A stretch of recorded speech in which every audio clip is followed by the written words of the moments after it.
2026年3月，一件震动整个亚洲旅游业的大事在新加坡正式落地了。全球最大的迪士尼邮轮探险号正式首航，而且迪士尼做了一个极其罕见的决定，这艘20.8万吨的庞然大物，未来5年全亚洲只选新加坡这一个母港。你可能觉得不就是一艘邮轮吗？云顶皇家加勒比我们见多了，但我告诉你，这背后藏着一个极其硬核的信号。迪士尼这种级别的顶级娱乐巨头，他最看重的从来不是好玩，而是确定性。很多人吐槽新加坡是 Fun City， 罚款多，规则死活的累。但你有没有想过，为什么迪士尼探险号不去东京，不去香港，偏偏把亚洲市场的身家性命全赌在新加坡？今天阿明不跟你聊米老鼠有多可爱，我要带你拆开这艘大船背后的系统账本。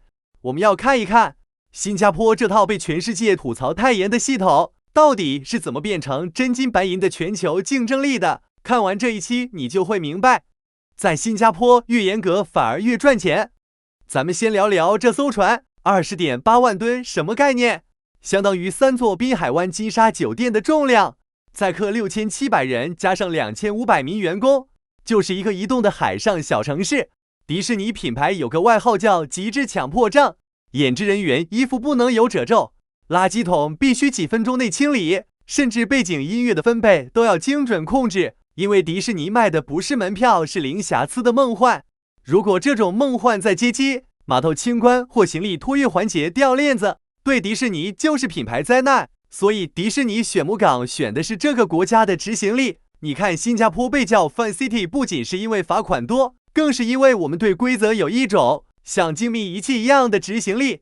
为了接住这艘巨轮，新加坡政府在2024到2025年砸了4000万新币升级滨海湾邮轮中心，以前每小时大概处理6800人，现在提升到11700人。这意味着什么？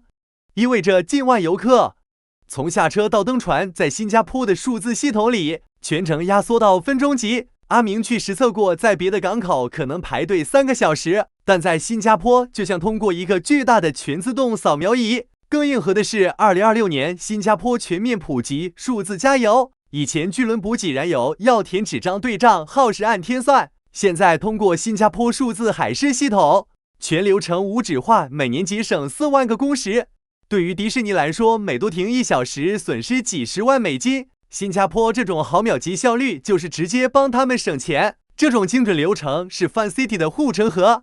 咱们再往深了看，迪士尼把这艘船放在新加坡，不仅仅是为了这500多万本地人，它是为了整个亚洲的家庭。那问题来了，印度的家庭、澳洲的家庭，甚至中国的家庭，凭什么要飞来新加坡坐船？这就不得不提新加坡的另一张王牌——樟宜机场。阿明一直觉得新加坡最无敌的地方在于他把机场和港口进行了一场暴力缝合。到2025年底，樟宜机场连接了全球超过170个城市，每周有7000多个航班进出。新加坡旅游局搞了一个模式叫 Fly Cruise， 也就是飞航邮轮。这套系统有多丝滑？一个澳洲家庭飞抵樟宜机场，他们的行李在后台就会被直接贴上邮轮标签，人不需要去行李盘等箱子，直接空手坐车去滨海湾酒店或者码头。等他们进了邮轮房间，行李已经在那等他们了。这种无感转运的背后，是新加坡海关、机场、港口3方数据的彻底打通。大家想一想，为什么别的城市学不会？因为这需要极高的跨部门协作能力和数字基建投入。在很多国家，机场是机场，港口是港口，两边各管各的。但在新加坡，这就是一个统一的国家实验室。根据2025年的数据，新加坡邮轮乘客吞吐量突破了200万人次，其中大比例是这种飞航邮轮游客。这些游客在新加坡平均停留2.8天。他们住酒店、吃肉骨茶、买名牌包，人均消费是普通游客的1.5倍以上。这就是新加坡的生意经。我用最顶级的基建把全球的流量吸引过来，再用最丝滑的体验把他们留下来消费。这种海空一体化的闭环，就是对竞争对手的降维打击。聊到这，你可能想问，阿明，迪士尼凭什么这么听话，一签就是5年？这就要聊到新加坡政府的财政野心了。这5年长约可不是靠米老鼠的情怀谈出来的，那是实打实的利益诱捕。大家知道吗？新加坡政府手里有个旅游发展基金，很多人以为这些钱是用来发传单的，其实不然，这些钱是用来精准扶持像迪士尼这种锚点级项目的。阿明带大家看一个不为人知的细节，这艘探险号的前身其实是当年破产的云顶香港留下的一艘未完工的巨舰。当时迪士尼想入场，但需要一个稳定、靠谱且愿意在政策上全力配合的合作伙伴。这时候新加坡政府出手了，我们不仅提供了顶级的港口设施和税收优惠，更重要的是新加坡给出了一个5年战略窗口期，2025年到2030年。是新加坡旅游局2040愿景的关键爆发期，政府算的账很精。我给迪士尼一点政策甜头，迪士尼带回来的是数百万的高净值游客，这些游客每在新加坡花1分钱，里面的 GST 消费税就会回流到国库，他们每住1晚酒店，酒店税也会进账。这些钱最后去了哪？变成了你手里的 CDC voucher， 变成了邻里中心的翻新，变成了我们引以为傲的公积金利息。这就是新加坡的运作逻辑，用政府的钱做全球的庄，分全世界游客的利，这不叫补贴，这叫战略投资。最后，咱们聊聊一个最容易被忽略的点：安全。为什么迪士尼敢把几千个孩子、几万个家庭的生命安全交托给新加坡？现在的世界格局，大家也看到了，不稳定因素太多，但新加坡是全球公认的安全岛。咱们聊聊具体的。这种载客近万人的邮轮最怕什么？最怕集体食物中毒。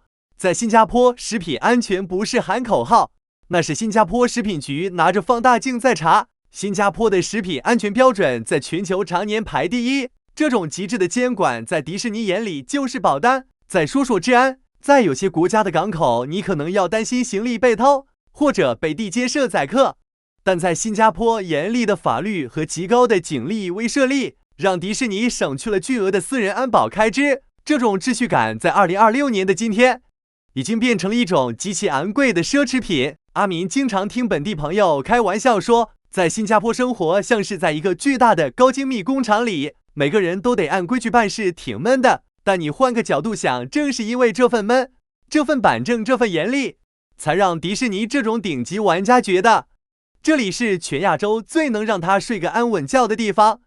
说了这么多，咱们总结一下，迪士尼探险号选新加坡，不仅仅是新加坡赢了一场商业竞争，更是新加坡这套系统逻辑的胜利。我们所谓的 Fan City 在阿明看来，其实是对全世界输出的一种确定性。在这个充满变数的时代，谁能提供确定性，谁就能赚到最顶级的钱。我们用严格的法律保障了安全，用变态的执行力保障了效率，用前瞻的财政保障了规模。